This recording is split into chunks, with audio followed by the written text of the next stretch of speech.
Good morning, folks.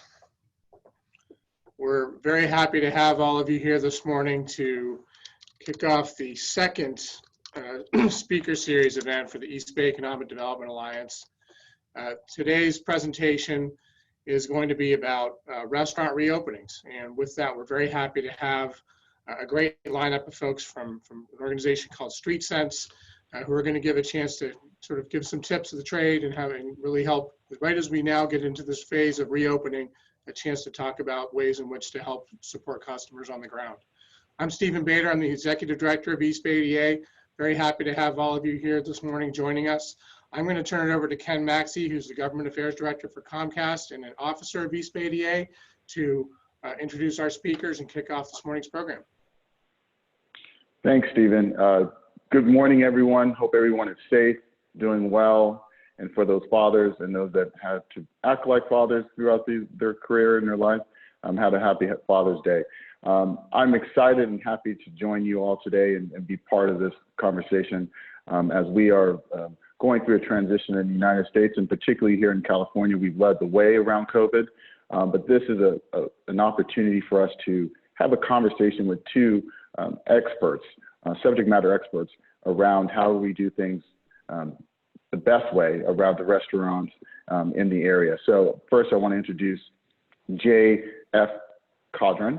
He's from Streetsense. He's the Managing Director of Hospitality and Eat Drink with more than 25 years of hospitality experience spanning the independent restaurant, boutique, and branded hotels segments.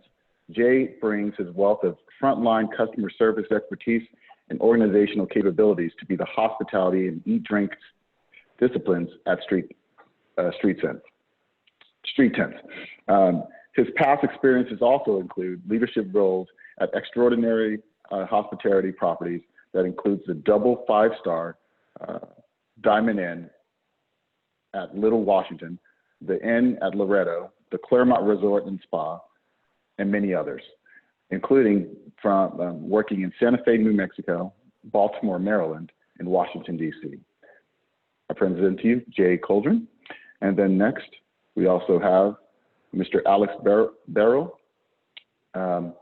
Alex, let me pull up your bio. Sorry, apologize. Hold on. Sorry about that. Alex brings over a decade of restaurant industry experience with his role as a senior strategist at Eat and Drink team. With a background in training, new store development, culinary strategy, and operations, Alex worked as a COO of the DC fan favorite Taylor Gourmet and built Simple Food Consulting to provide systems and launch support to other fast, casual, and full service concepts. Before diving into the restaurant industry, Alex earned his bachelor at VCU and worked toward his master's at the Elliott School of International Affairs while studying, living and working in Belgium, Hungary, and Italy. Wow, that's an awesome background. So I present to you, Alex, and we will hear from both of them as of right now. They'll give us a presentation. Thank you so much. Thanks, everyone. Ken, thank you. Stephen, thank you. Jackie, thank you. We are excited to be here. I'm Jay Coldren. As I mentioned, I'm the Managing Director for Streetsense. Alex and I, for the past, I would say, 12 weeks, have been focused on a COVID-19 response for restaurants and bars. And we created a document. It's available free of charge on our website at streetsense.com. We're going to be kind of going over what's in the document and ways that restaurants right now are thinking about getting back into the market. They're thinking about survival, and they're thinking about what's next for them. So Alex, why don't you introduce yourself and we'll dive right in. Sure, thanks for having us. We're happy to present our work and present our best strategies on reopening as well as maintaining profitability during this time. The adjustments that need to be made, both jurisdictionally as well as to make sure that our guests feel welcome back in our establishments. So happy to go through this with Jay, and we'll go ahead and get going. Great. Hopefully you can all see the screen. Alex, tell me when that's up and ready. Yep. All right, so that's us. We're going to talk about, where we are today, how to get back in the market, Some operational adjustments that restaurants need to make as they, again, dive back in the market.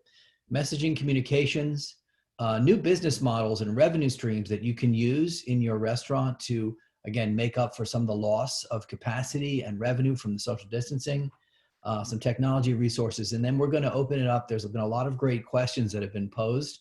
And so with about 15 minutes to go, we'll open up and we'll begin to deal with some of the individual questions that have been sent previously.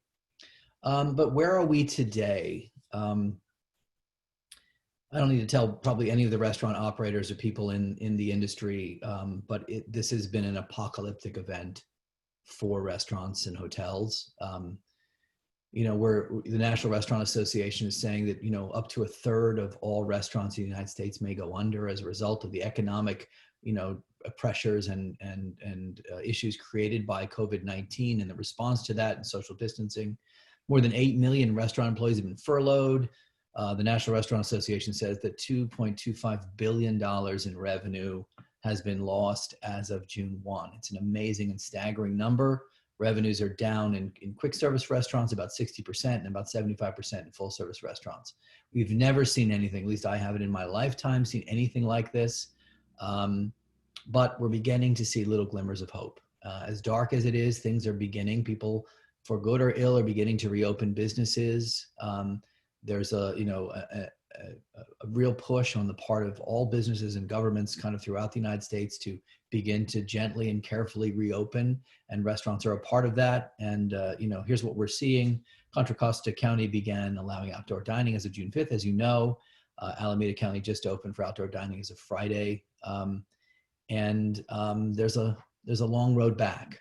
One of the things that we like to make sure that everyone is aware of, because we talk to restaurateurs, and Alex and I are on calls with people in New York and Atlanta and all over the country, kind of on one-on-one with restaurateurs. And one of the things that seems to be somewhat of a revelation to people is that this is something that's going to last really through the middle of spring of next year. This isn't a couple of month thing and then it's back to normal. Whatever changes you're making now, you're going to have to live with until you can roll your sleeve up and get a vaccine. So this is a long road back. And it really does require everyone in the business to look at their operation and think about it like a startup, and look at ways to make and maximize the available revenue they can get in your door. And we'll talk about how to do that. Again, good news is that people are becoming less and less scared. They're beginning to be more and more adventurous. This is we're seeing over the last 8 to 12 weeks a downward trend in people feeling concerned about going out to restaurants. And so you're seeing there's a huge pent-up demand.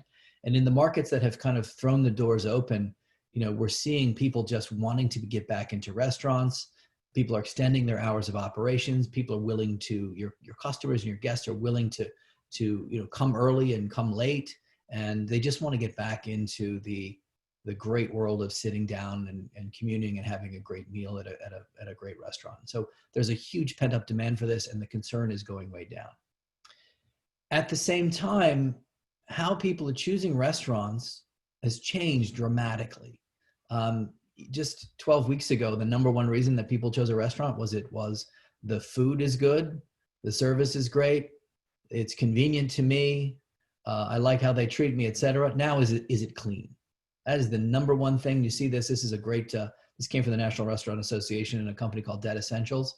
And 43% of the participants said that the number one reason they chose a restaurant was that it was clean and sanitary. So we're going to talk about ways to kind of overdo it a bit from the safety and sanitation perspective, but that's a real concern and a real thing that we're seeing that restaurants do, and they're doing successfully, and it gives people confidence to come back and use your establishment.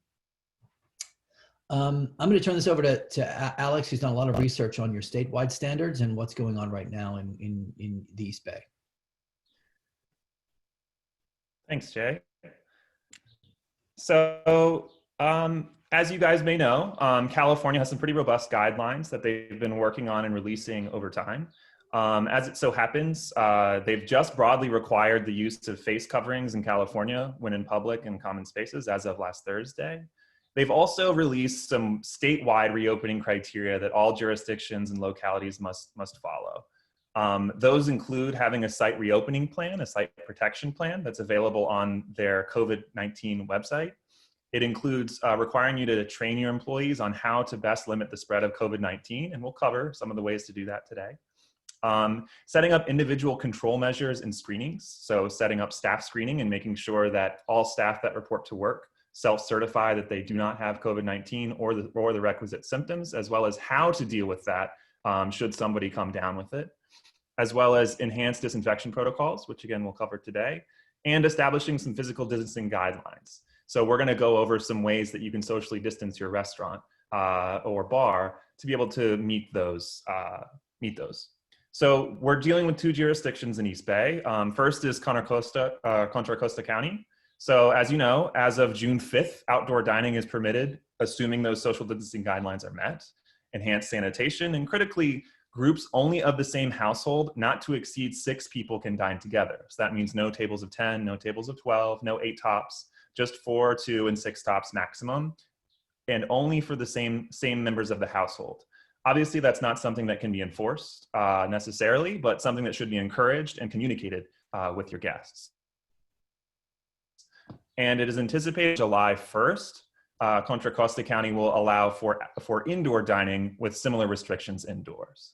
So for Alameda County, as you know, on Friday, outdoor dining with the same physical distancing requirements is allowed, again, for groups not to exceed 6 people. The special feature there in Alameda is they're encouraging people to form social distance bubbles of up to 12 people outside of the household. So there could be some non-familial groups that are allowed to dine together.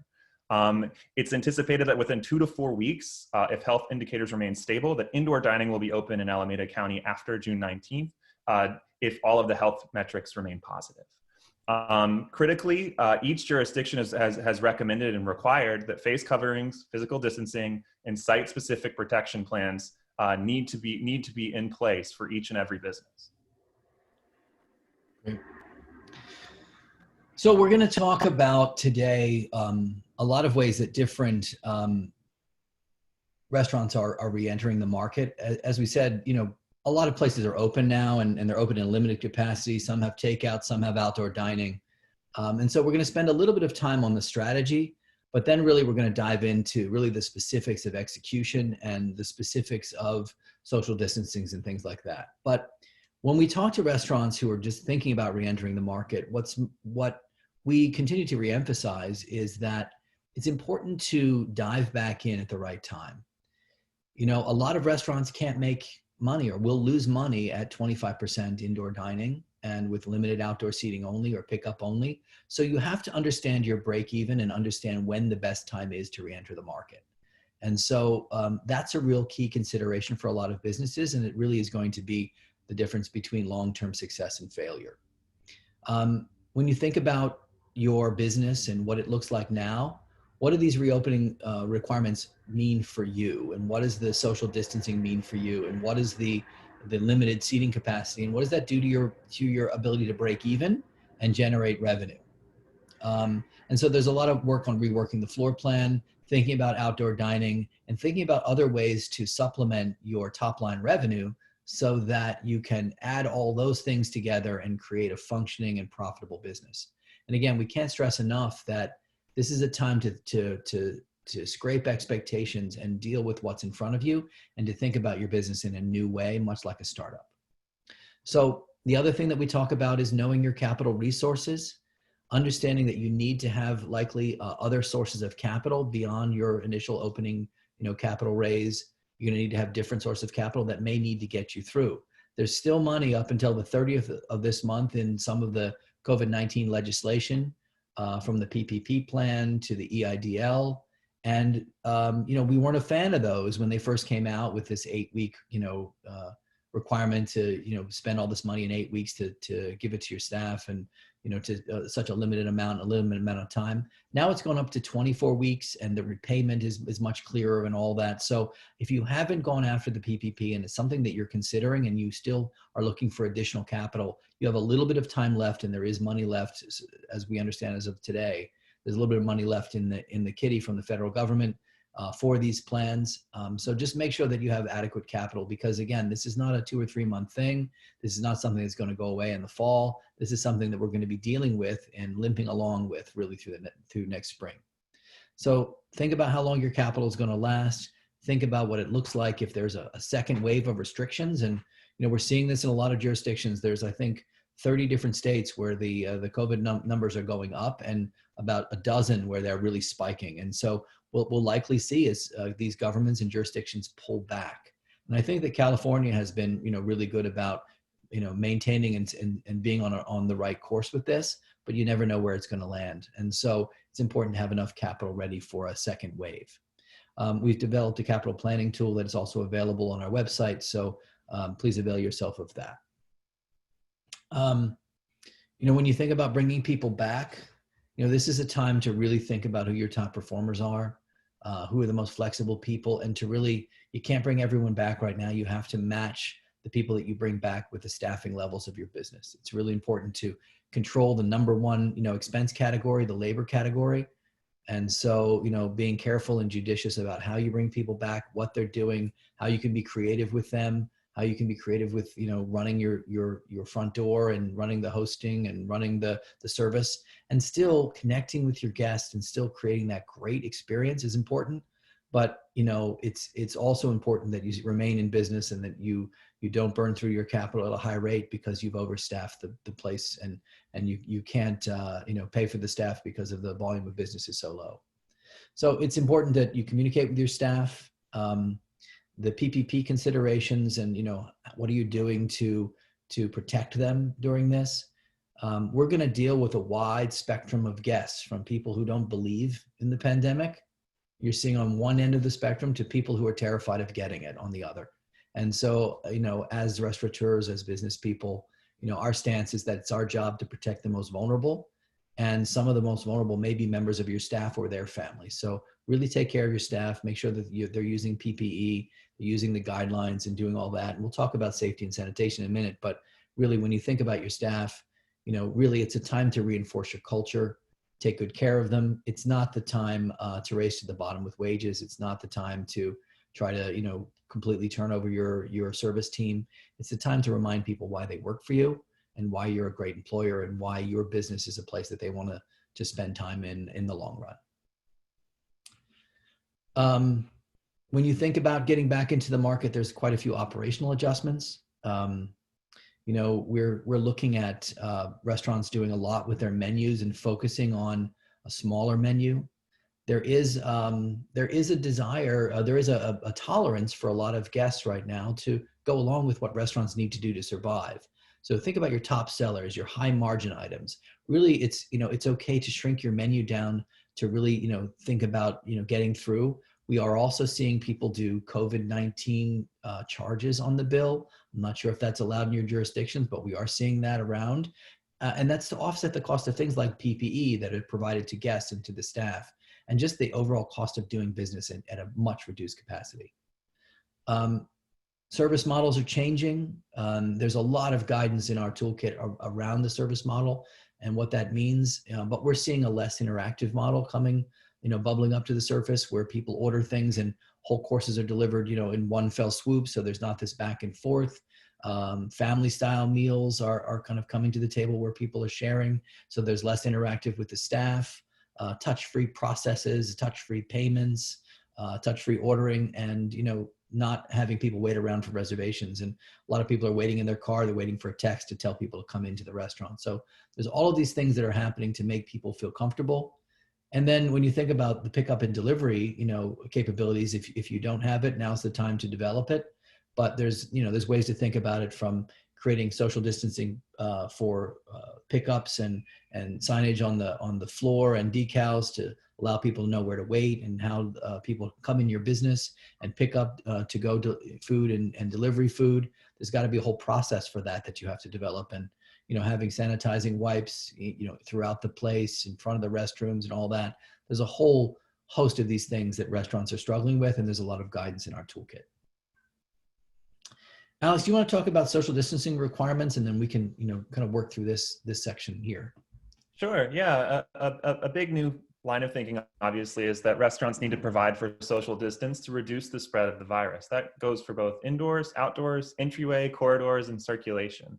So it's really about holistically rethinking your floor plan to be able to increase the spacing in between tables and critically in between guests. Introducing things like physical barriers and plexiglass screens that can assist with increasing the occupancy while providing for social distancing, and we'll go over a few of those examples, as well as ensuring that your service pathways are comfortable for the guest and staff to provide that adequate distance. Thinking through things like, where do I store my excess furniture, and where do I put hand sanitizing stations so that everyone in the restaurant feels comfortable, that they can feel appropriately safe and sanitized throughout the duration of their meal. So we've created a few guidelines and a few seating scenarios that we'll go over that cover side to side, back to back, staggered, booth seating, different seating arrangements that can be used to accomplish social distancing with just space.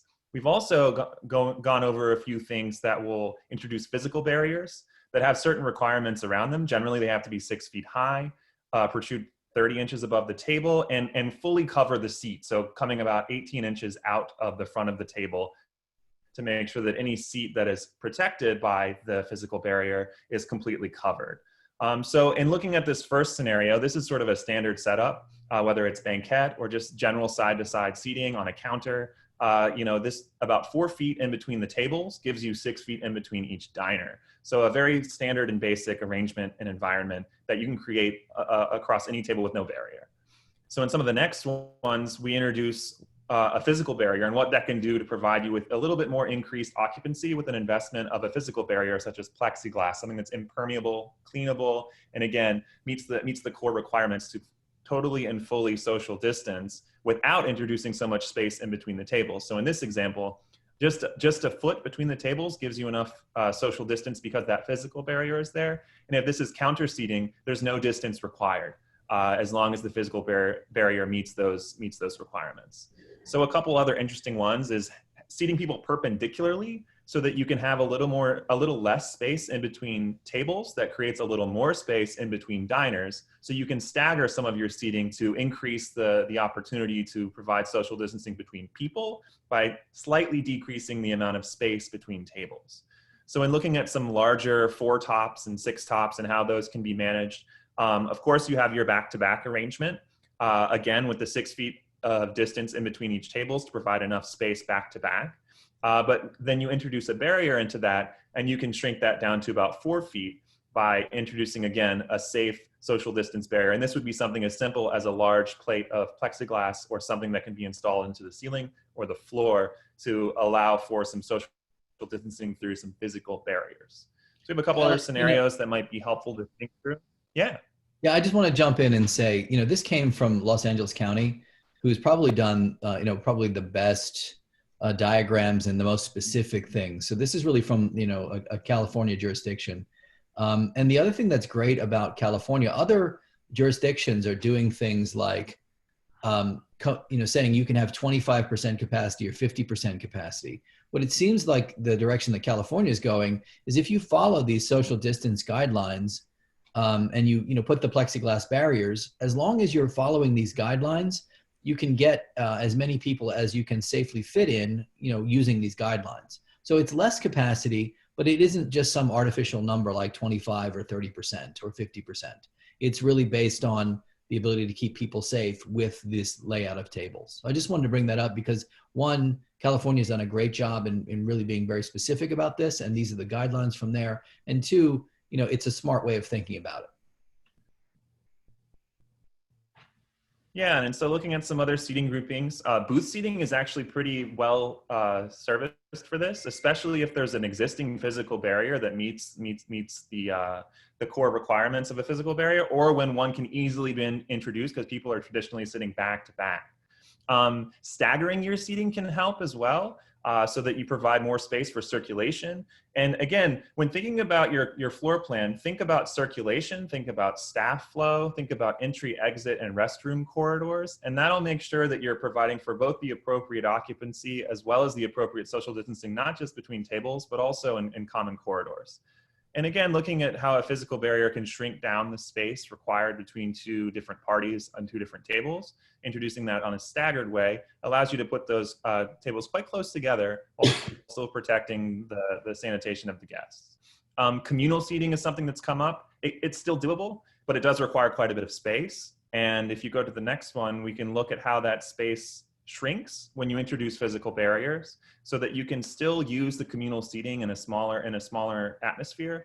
But with those physical barriers protecting different parties, it's critical to seat people across from each other of the same party and have those barriers protecting members of individual parties. Lastly, and I know this is a lot to look at, but in looking at bars, you really want to seat people of a party together on a corner, but if you can't, this is how you can socially distance without taking up too terribly much space or taking away too many seats. And introducing a barrier to that, as with the theme down in scenario 12, allows you to restore your seating arrangement or your seating grouping on a bar or counter on a corner. And something else to think about is that oftentimes on bars, there's not enough room for a staff member and a patron. So if you can't move a seat or you can't move a service station like a beer tap or a jockey station, it might be imperative to install a sneeze guard or physical barrier for the staff to be able to protect from that face-to-face interaction that might be required for service. Great. One of the things that we wanted to bring up, thank you, Alex, is that the way people think about things, the way, way your customers are thinking about restaurants these days is a bit of a minefield. They're worried. And so, understanding when you go back into the market and when you go back into, doing business and seating a la carte diners, people are scared. They're scared to touch things. They're scared to, go to the restroom. They're scared of sitting in a crowded restaurant. They're scared of self-service and buffets and, drink machines and anything that really could be touched or spread a contagion. So it's really important to kind of overdo it a bit with safety and sanitation. And, we've got a lot of guidelines in the toolkit for you to look at. But one of the big takeaways and one of the big philosophies that we're espousing is the idea of sanitation theater.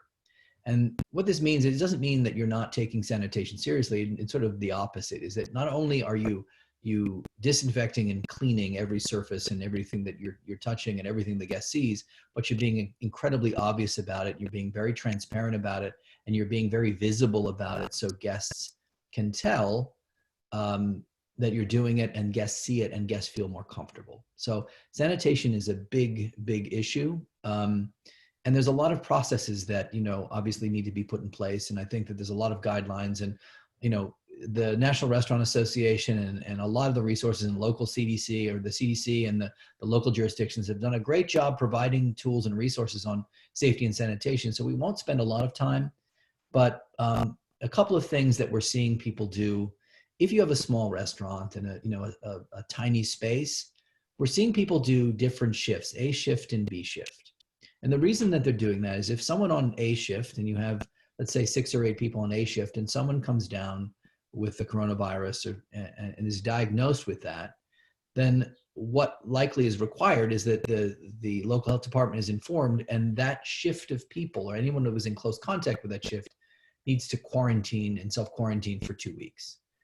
Now, we don't want that to shut down a smaller restaurant, so that means that the other shift can come in and work for several days straight, or a week straight, keep the business up and running, and it doesn't shut down the business. So separating the shifts out and so that there's no crossover, so you don't debilitate your entire staff, so should someone come down with the virus. So, an important operational consideration. We're also seeing people do mandatory periodic hand washing and saying, look, every half hour a bell goes off and everyone stops what they're doing and they wash their hands, they sanitize. The other thing is important to understand is that it's no longer just about cleaning. A clean table, in this era doesn't mean much. A disinfected table means a lot. So service stations and tools and tabletops and chairs and wiping down the top and the bottom, anything a guest could possibly touch, not only wiping it down, but disinfecting it is important. We're also seeing, the change to single-use condiments, things like single-use salt and peppers, so you don't have to disinfect those between each use, not doing, ketchup bottles and squirt bottles and things like that, or leaving anything on the table. It's important to think through those things as well. And then bar surfaces are like any other, table, they have to be not only cleaned, but also disinfected. And as we mentioned before, really the implementation of lower touch service models. As it relates to the kitchen, with the exception of disinfecting, a lot of these standards have been in place, and the restaurant industry has been kind of leading the way as it relates to sanitation, and with the health inspections and the required food handling and safety. There's a lot of these practices are already in place. The key difference is that now, instead of wiping down a surface and making sure that it's clean, it also has to be disinfected with a CDC approved antimicrobial disinfectant. Not hard to do that. There's ways to, use bleach and water and other things to do that yourself. And so it doesn't need to be expensive, and you don't need to look for super expensive disinfectants, but you have to follow the CDC guidelines. Another thing to think about is the HVAC. A lot of restaurants, this is a big problem in Asia, where a lot of the restaurants have front-loading HVAC and air cooling units that blow air across in a horizontal fashion across the dining room. And so if someone is ill and they're sitting next to the air handling unit, it could infect the entire room. So if that's the kind of unit, if you have window units that blow air up and out, that has to be looked at, and there has to be ways to protect that unit from other people or redirect the flow of air. And then there's filtration systems and things like that need to be put in place with your HVAC system. And so important resource to look at and an important thing to think about. Social distancing barriers we talked about.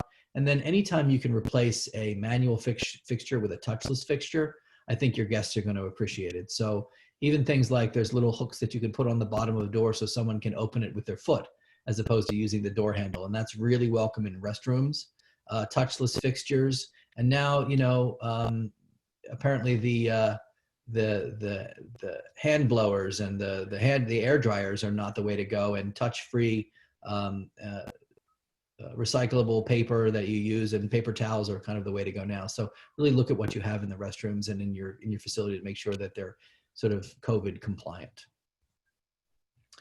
A couple of things as it relates to messaging and communications. We talked a little bit. We're really advocating over communicating and coming up with a suite of tools. And the Streetsense has come up with a suite of tools where you can, buy a signage package, download it. But things like how much is your capacity, and are you doing temperature checks, and are you checking your employees? And one of the big things that we're saying is at the front of your business, put a big sign telling your guests about the rules of the road. All the staff is wearing masks. The kitchen is wearing gloves. We're disinfecting the restrooms every 30 minutes. Everyone has to wear a mask as they walk through the restaurant. All of those things, putting them at the front and declaring that you're taking this seriously is important. And so there's lots of floor stencils, hours of operation. All of that needs to be communicated, and doing it in a coordinated way that's attractive is also important. Social media strategies. Alex, why don't you dive in on this one and talk through some of the things that we're seeing on the social front and delivery and pickup as well. Sure. And just because it's not business as usual doesn't mean that we can't engage with our guests. And we're seeing a lot of places do some interesting things in social media to continue their guest engagement, even when their guests aren't frequenting them in the way that they used to as dine-in guests. That includes doing things like how-tos, so how-to videos of food preparation, cocktail preparation, doing chef shoots where you can kind of go over and do a recipe together on Instagram or through your social feeds, highlighting things that members of your team can do to educate your guests about what's going on.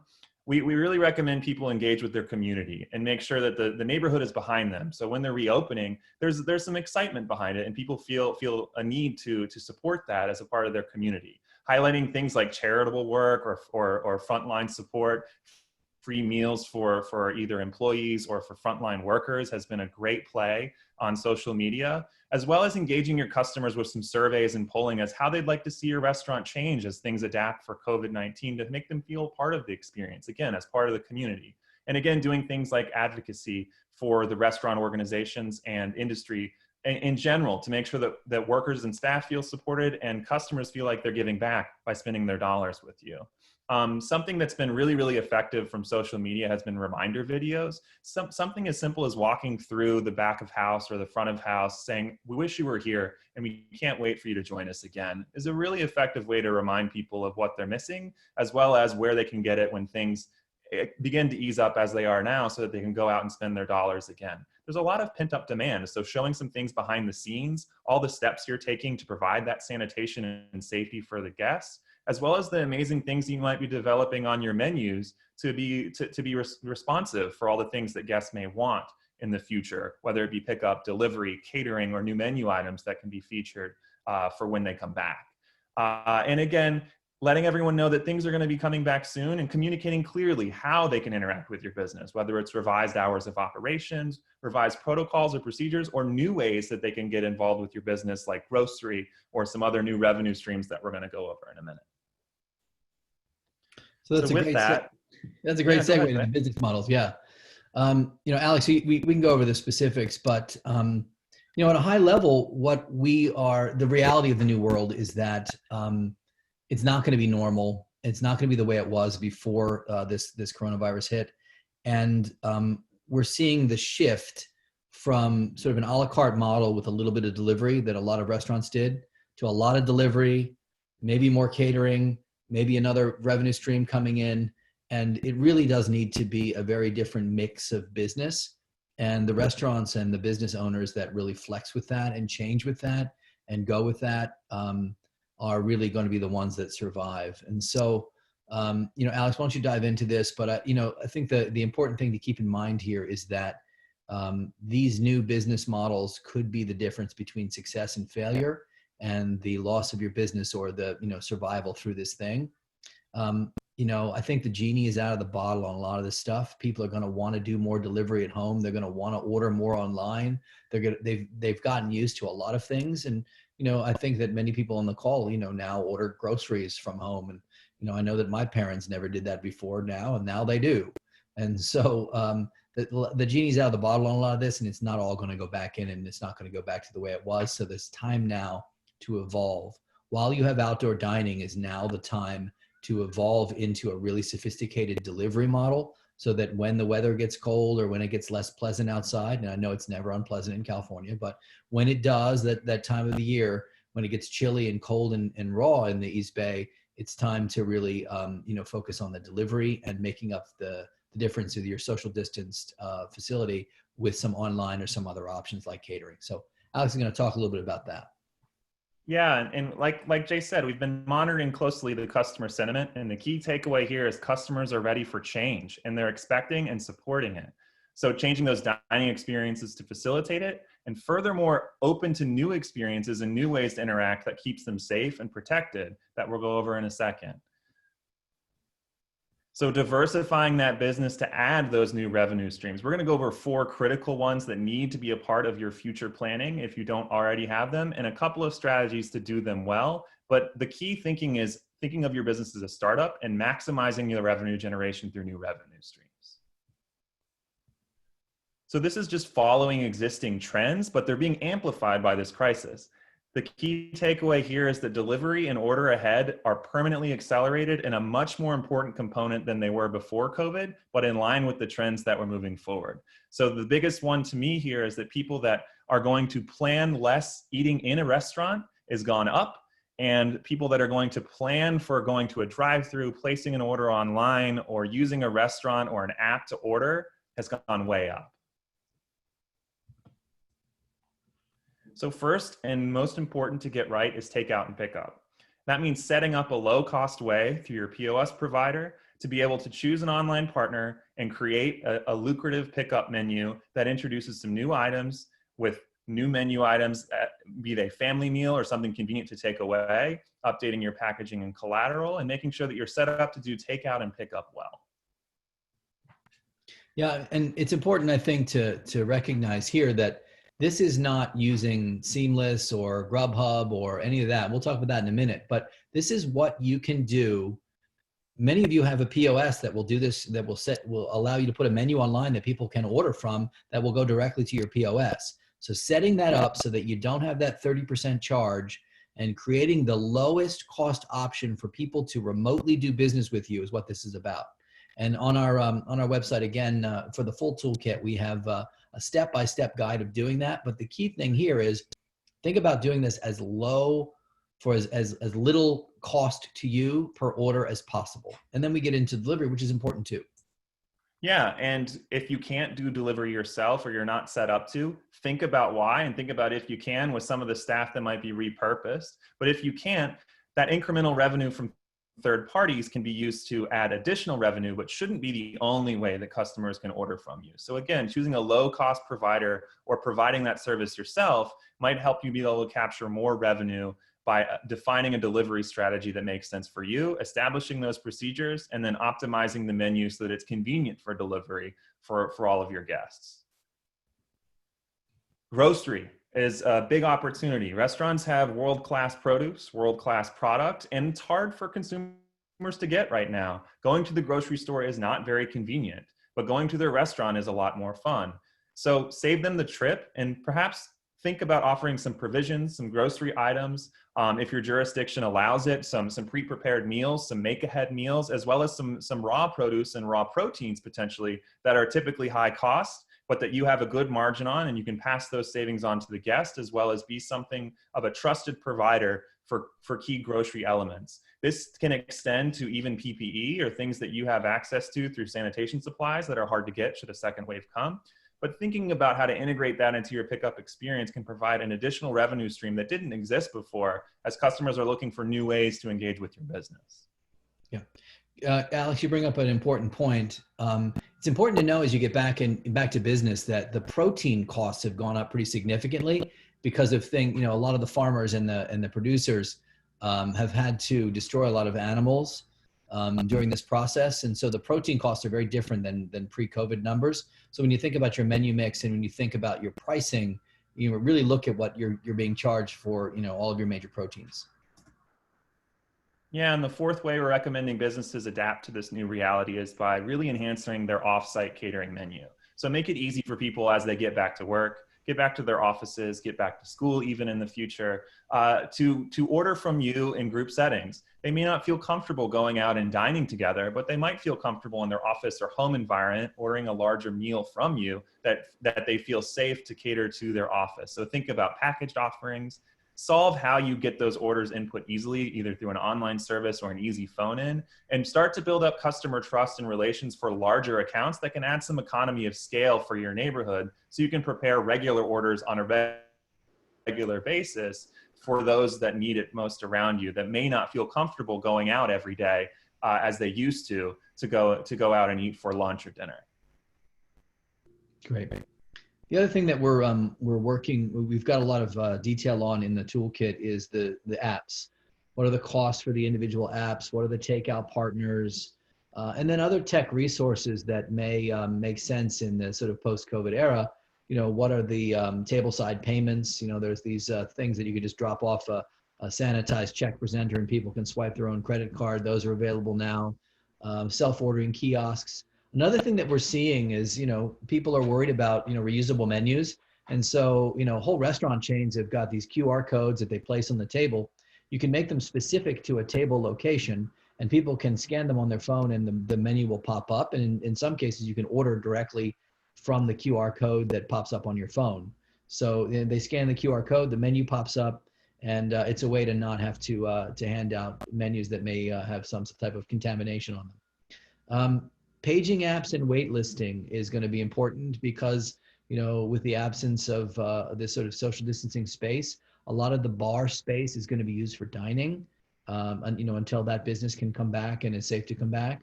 So there's not going to be a whole lot of waiting area for your guests. So being very methodical about your reservation system and about your waiting areas and where they can be and how to communicate with your guests who are waiting for a table. It's best to have them wander around and, if you're in a busy neighborhood, to have them wander around a bit and not wait in your restaurant and, defy the social distancing guidelines that the government has set up. So waitlist apps are going to be important. So here we are, we have about 15 minutes and I know there was quite a few questions that have come in, but there's a lot to think about. There's a lot and again, we encourage you to go to streetsense.com and download the COVID-19 toolkit for restaurants and bars. There's a lot in there. We really can't cover it in an hour, but we know you had quite a few questions, and maybe we'll start diving into those. Thanks, Jay. Wow, a lot of good information regarding how we can get these restaurants and bars back to business. We have a few questions that were sent in before this presentation. So we're going to go off of those first, and then we'll see if we have time to get to some others that maybe have been in the chat room as well. First, I wanted to ask a question, and this is to Jay or Alex. What is an estimated cost to restaurant owners to consider in order to comply with regulation to be able to do outdoor dining? Yeah, this is tricky because it's very jurisdictional and very different. In some jurisdictions, there's a fee for outdoor dining. In many places, they've waived that fee really until the spring of next year. But it really is a question of the cost of your tables and chairs and the ability to space them out. A lot of restaurants that haven't done outdoor dining are taking their inside tables and putting them outside, which may not be good for the life of their tables. But other than putting tables and chairs out and paying the fee for whatever license that you're required to have, there's not a whole lot of cost to going outside. In fact, it's a relatively low cost way to extend your business. So, I think it's a smart thing for business improvement districts to do and for local governments to do to make, streets available for restaurants. We're seeing that a lot. Parklets, which are when you take a parking space and open it up for restaurant seating. All of this is going to help restaurants, balance out the things that they've lost and create a viable business for at least the next few months. Thanks, Jerry. I see a question in regards to on the chat room. You didn't cover outdoor dining. Any tips on those thoughts that you want to share about the outdoor dining seating? Yeah, I mean it's about social distancing, and I think that the guidelines are similar for outdoor as indoor. What we're seeing in a lot of jurisdictions, there's going to be a requirement between the curb edge and where you can start tables, so pay attention to that. There's going to be a thing that there's a lot of approval, and sometimes you need to get approval from the liquor board and the local jurisdiction on sidewalk seating, and so that's important to do as well. But again, it's maximize and use as much as you can. Use the entire frontage of your business, and again, do as much as you can in the interim to offset. And also think about things like umbrellas as kind of a marketing, signal, lighting, sound, things like that. Anything you can make it feel better and make it feel more like a real restaurant experience. And then things like flower beds and barriers and things to make it more aesthetically pleasing, and string lights and whatever you can do to make it feel special and amazing.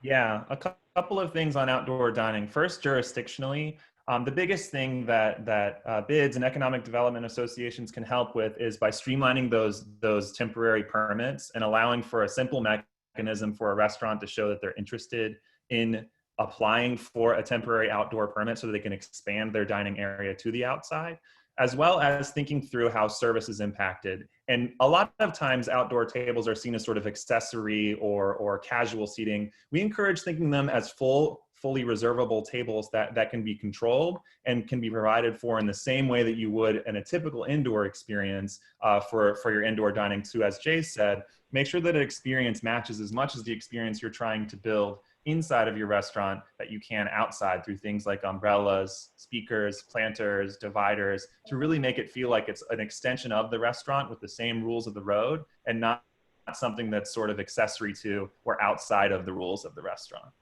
Yeah, one of the things that is also an important consideration is what do you do if it rains?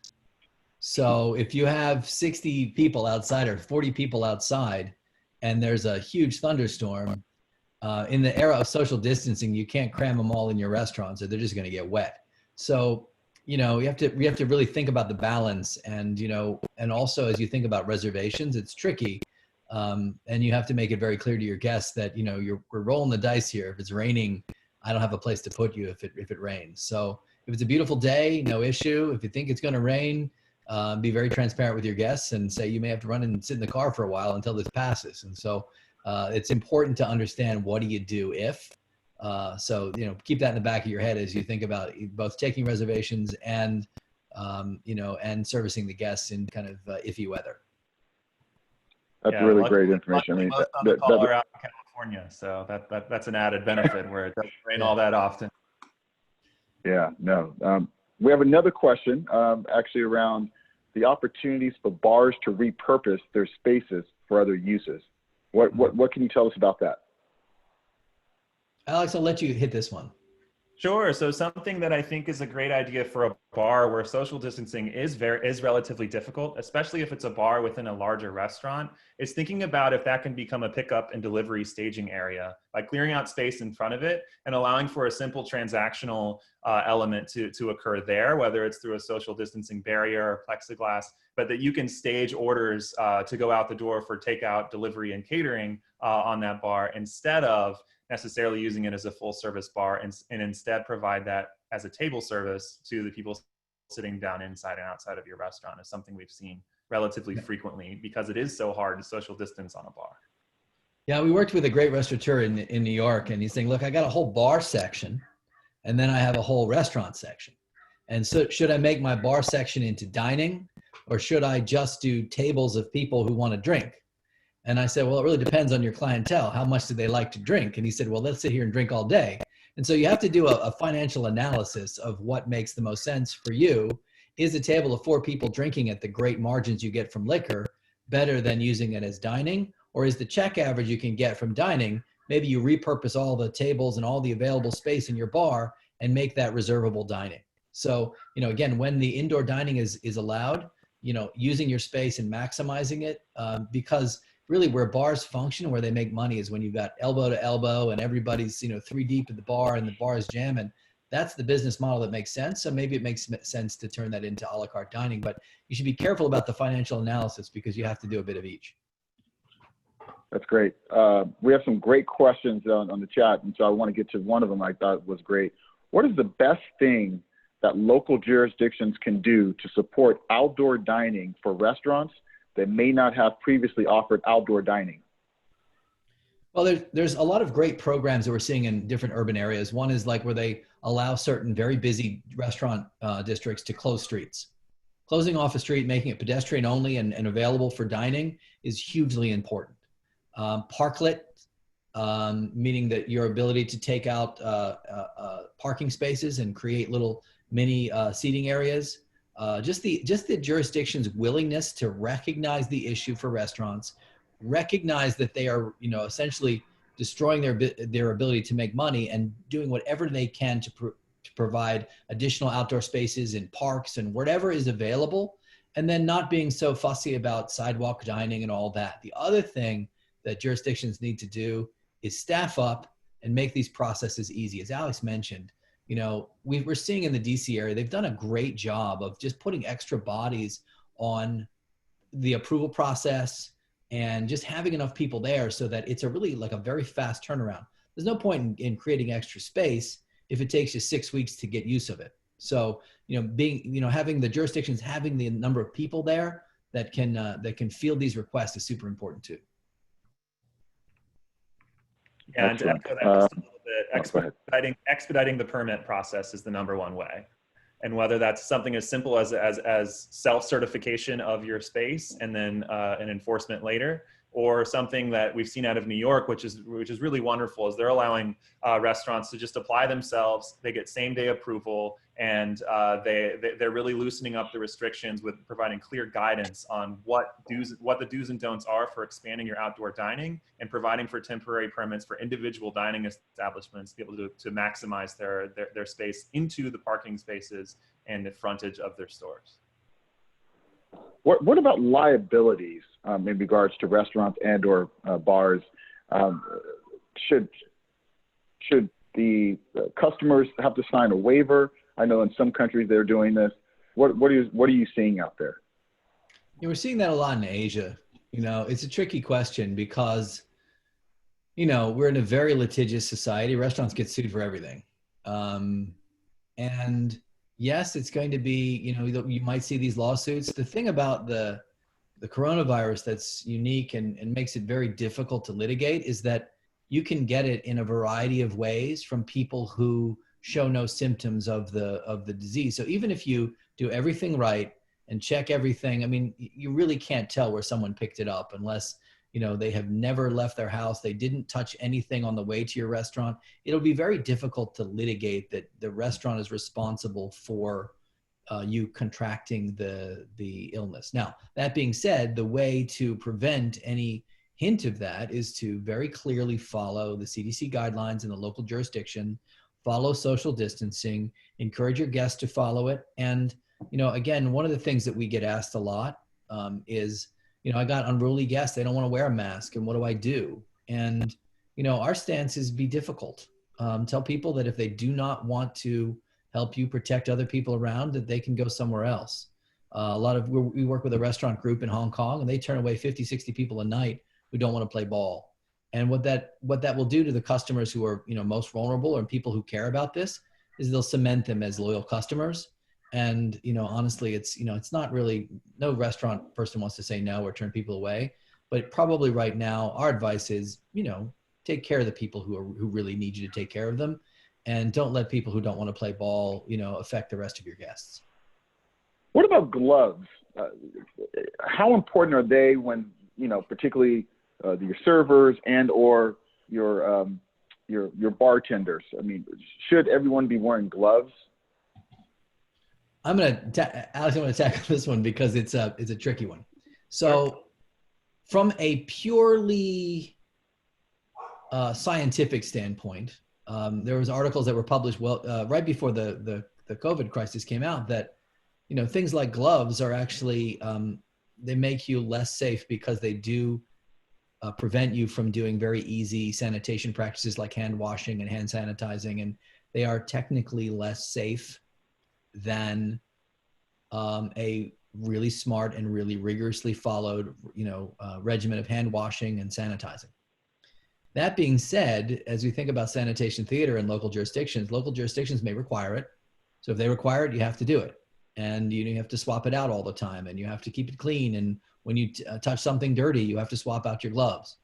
Again, in the absence of a requirement for gloves, we would suggest a very rigorous hand washing and hand sanitizing without glove process.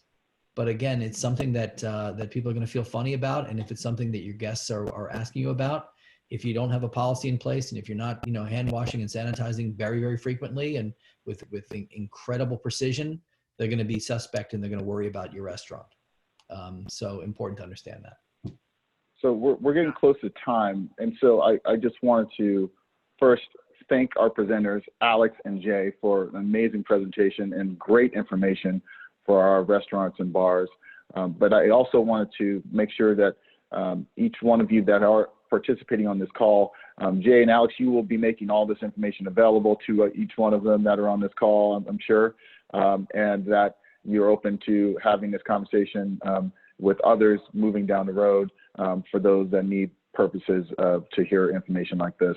But I wanted, as the moderator, I just want to thank you, and particularly from a company with Comcast that's been an essential service for all those bars and restaurants that have been going through it.